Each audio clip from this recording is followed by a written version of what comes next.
Saying this could cost you thousands. Avoid these salary talk mistakes.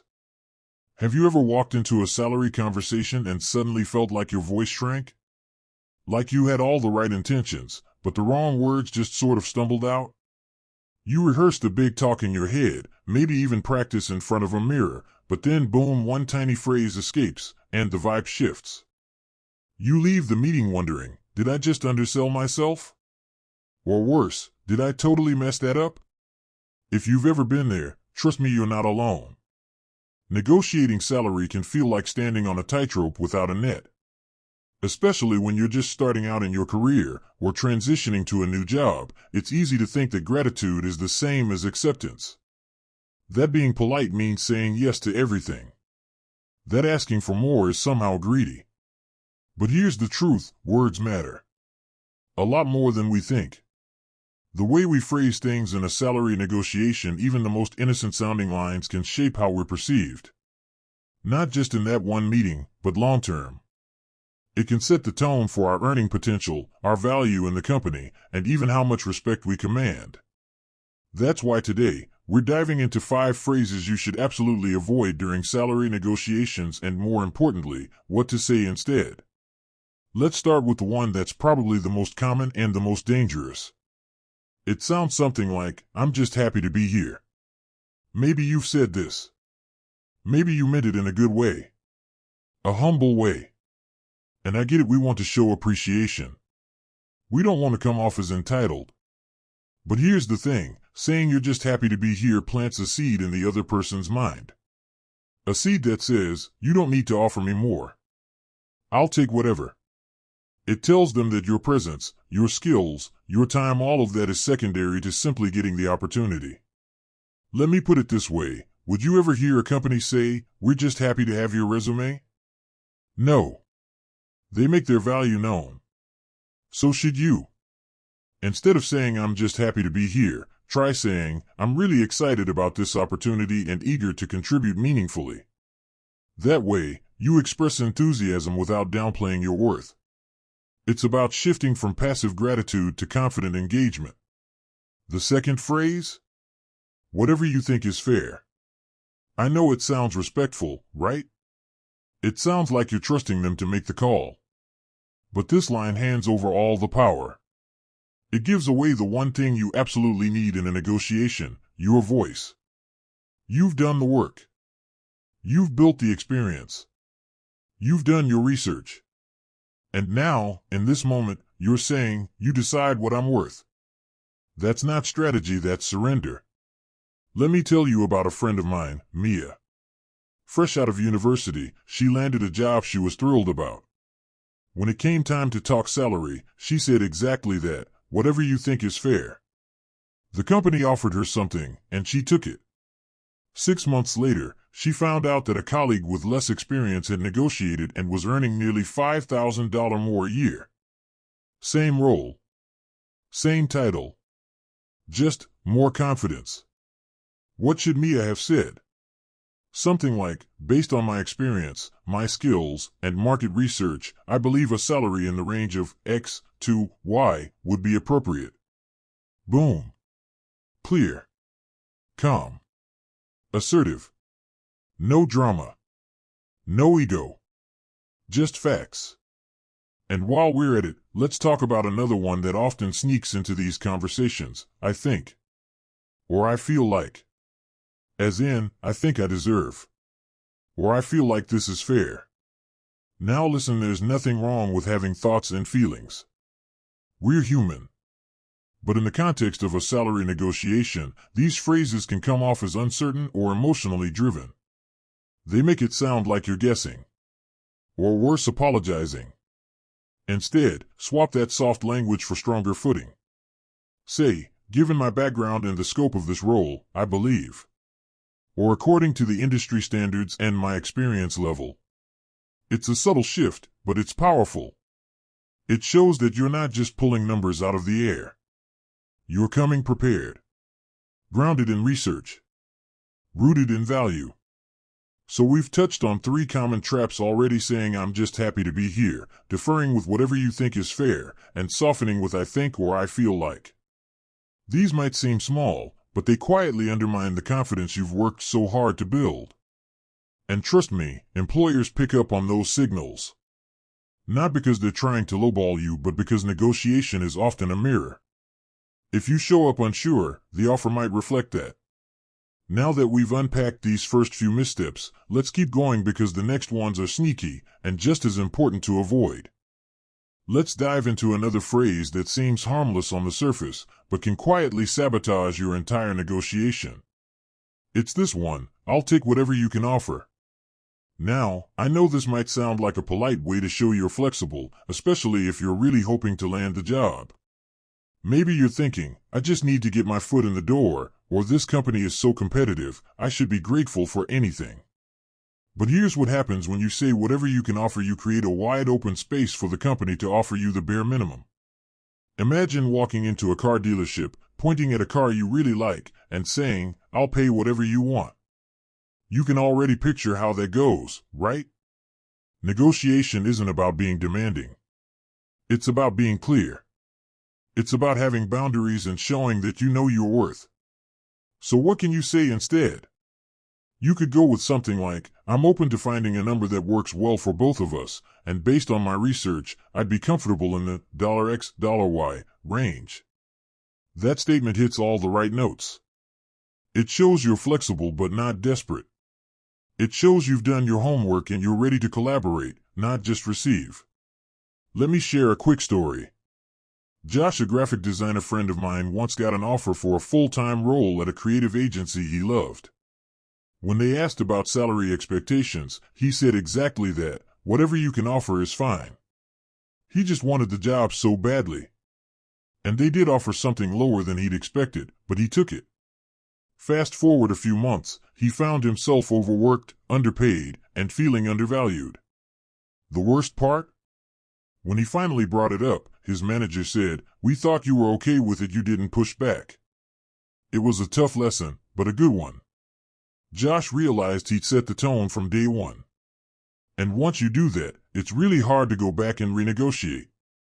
So when you're in that moment, even if you feel nervous, remind yourself, you're not begging. You're bringing value. Speak from that place. All right, now here's another phrase to be super cautious of: I'm not really sure what the standard rate is. You might feel tempted to say this if you're entering a new industry or switching roles. Maybe you're thinking, I don't want to sound like I know everything, or what if they think I'm too confident? But this phrase can work against you fast. It signals that you haven't prepared, that you haven't done your research, that you're basically inviting them to define your worth instead of owning it yourself. But here's the cool thing: we live in a time where salary data is everywhere. Sites like Glassdoor, Levels.fyi, Salary.com, even LinkedIn can give you a solid sense of what people in your field are making.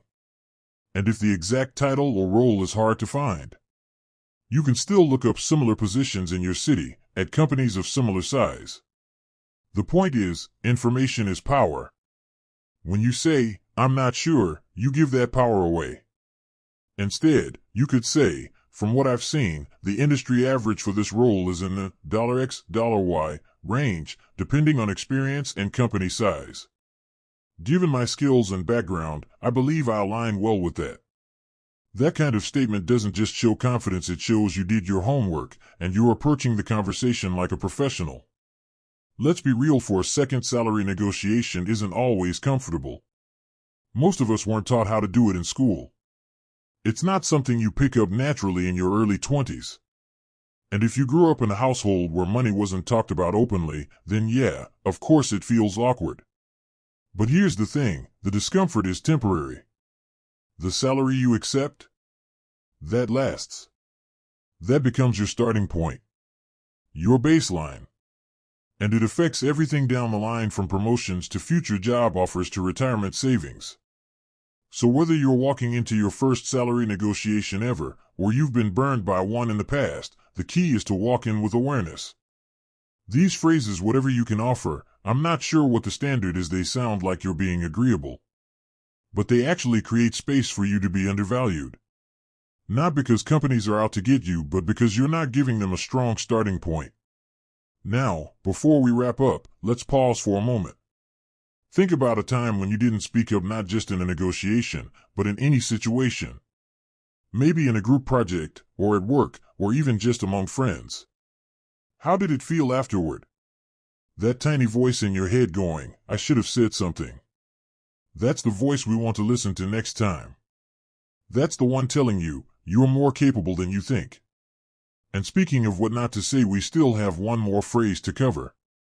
It's a subtle one. The kind of thing that might slip out even when everything else is going great. And it can still cost you in the end. So let's talk about that next. Alright, we've walked through some of the biggest traps people fall into during salary negotiations. And now we've reached the final one.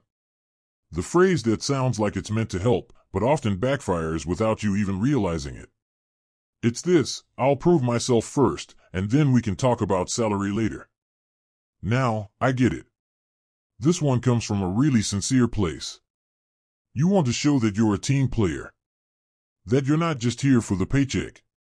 That you're willing to work hard and earn your place. And that's admirable, really. But the problem with this phrase is that it delays the conversation that needs to happen right now.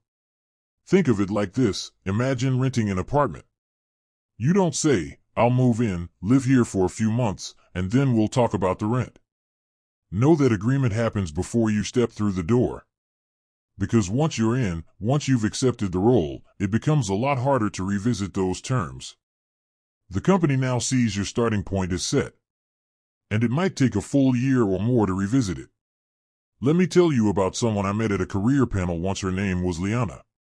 She was fresh out of grad school and had just landed a job at a mid-sized tech company. During the interview process, when salary came up, she said, "Let's start here, and if I do well, we can revisit it in 6 months." She thought she was showing initiative. That her manager would see her drive and reward her. 6 months passed. She had exceeded every goal. But when she brought it up again, the response was, "We'll have to wait until the annual review cycle." That ended up being another 7 months.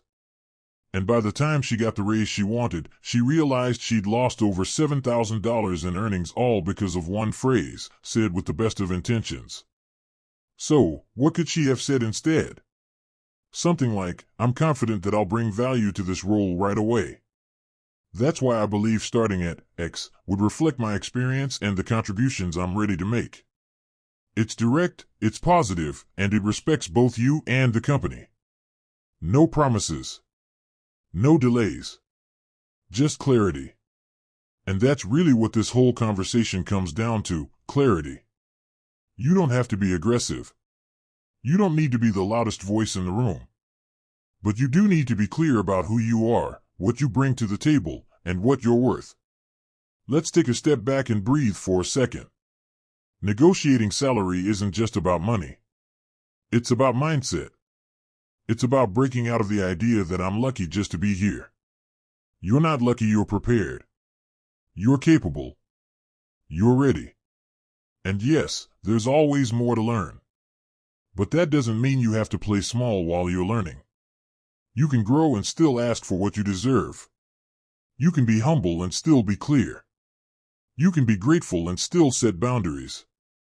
So if you're watching this and you've ever felt nervous to speak up, or you've made some of these mistakes before, please know, that doesn't make you weak. It makes you human. Every strong negotiator you've ever met has stumbled. Every confident professional has had that moment of doubt. What matters is what you do next. If there's one thing I hope you take from this video, it's this: your words shape your outcome. And when it comes to your salary, to your time, your energy, your future, choose words that reflect your value. Because no one else can do that for you. Now, I'd love to hear from you. Have you ever found yourself in one of these situations? Did you say something you regretted, or maybe stood your ground and it paid off?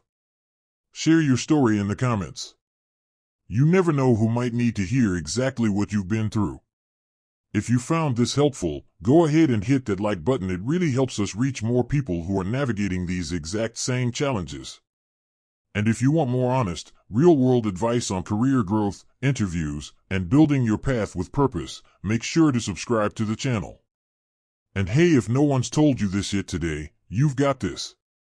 You don't need to have it all figured out. You just need to start showing up as someone who knows their worth, even when it feels a little scary. That's where the magic happens.